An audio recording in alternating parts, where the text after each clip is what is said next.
शक्तिशाली तो आत्मा ही है, लेकिन जब व्यक्ति का कोई वीक पॉइंट होता है तो बड़े बड़े शक्तिशाली भी एक छोटे के दबाव में आ जाते हैं। कमजोर पॉइंट मर्म स्थान होता है तो एक चींटी भी हाथी को पछाड़ देती है। तो इस प्रकार से जब कोई जीव का एक वीक पॉइंट है जिससे कर्म हावी हो रहा है, वीक पॉइंट है पर पदार्थों में राग द्वेष कर रहा है, पर पदार्थों से सुख दुख का समझ रहा है, ये वस्तु मुझे सुख देगी, ये वस्तु मुझे दुख देगी, यानी सुख और दुख पराधीन हो जाने से कर्म हावी हो जाता है। काऊ काऊ समय कर्म आत्मा दावे छे, काऊ काऊ समय कर्म आत्मा दावे छे। कभी कभी कर्म आत्मा को दबा देता है और कभी कभी आत्मा कर्म को पछाड़ देती है, लेकिन फिर भी बलशाली जीव का मात्र एक पॉइंट है कि जीव अपने आप में पर पदार्थों की तरफ जितना आकर्षित होगा, जब जब हम पर के अधीन होंगे पर हम पर हावी होगा।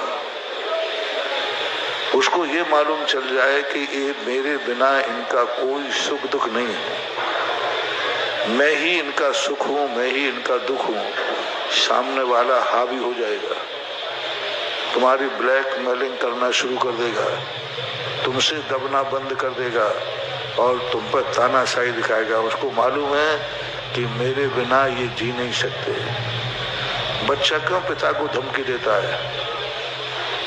वो जानता है दुर्योधन कई बार अपने आप में मरने का भाव करता था, मैं मर जाऊंगा। वो जानता था धृतराज मेरे बिना, उसको मरना धरना कुछ नहीं था, ये मेरे बिना रह ही नहीं सकते, जो मैं चाहूं मना लूंगा, क्योंकि धृतराज को अपना भविष्य दुर्योधन में दिख रहा था।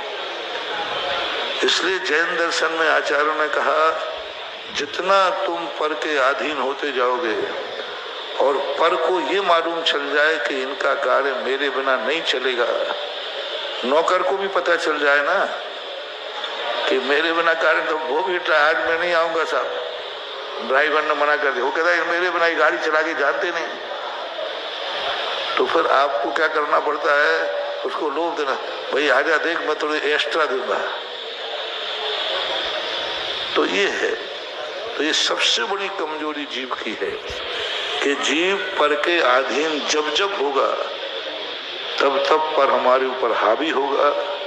और कर्म का भी यही है, कर्म हमारे ऊपर हावी हो गया है क्योंकि हम कर्म के अधीन हो गए हैं। कर्म हंसाएगा तो हंस लेंगे, कर्म रुलाएगा तो रो लेंगे, कर्म सुलाएगा तो सो जाएंगे, कर्म जगाएगा तो जग जाएंगे, तो कर्म हावी है। और एक बार कह दिया जाए मैं सोऊंगा तभी सोऊंगा, सिर उड़ा के दिखाए कर्म,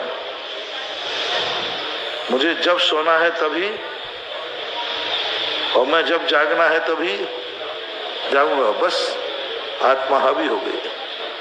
अब कर्म कांपने लग जाएगा कि मामला गड़बड़ है। इसलिए आगम में से सैद्धांतिक भाषा में कहा औदैक भाव। औदैक भाव का अर्थ है कर्म के अधीन अपने परिणाम करना। जब जब आत्मा औदैक भाव में जाएगी कर्म हावी होगा।